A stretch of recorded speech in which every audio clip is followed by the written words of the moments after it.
যতদিন পর্যন্ত তোমরা মা বাবা তোমাদের দুনিয়ার মধ্যে বেঁচে আছে, তুমি তাদের জন্য খেদমত করবা, তাদের কাছ থেকে দোয়া নিবা। যদি দোয়া নিতে পারো, আল্লাহ তাআলা তোমাকে দুনিয়ার মধ্যে 5টা পুরস্কার দিবে।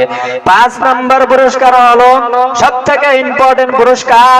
তুমি যখন মৃত্যুবরণ করবা, মৃত্যুর আগে যখন তোমার কাছে আজরাইল আসিয়া হাজির হয়ে যাবে, তোমার সাখরাত, তোমার যখন সাখরাতের সময় হয়ে যাবে, তখন তোমার জবান থেকে বের হয়ে যাবে অটোমেটিক, যদি তুমি তোমার মা বাবার যদি খেদমত করিয়া যদি সন্তুষ্ট অর্জন করতে পারো, তাহলে আল্লাহ তাআলা তোমার মৃত্যুর সময় জবান থেকে বার করে দেবে কালিমা তাইয়্যিবা লা ইলাহা ইল্লাল্লাহু মুহাম্মাদুর রাসূলুল্লাহ।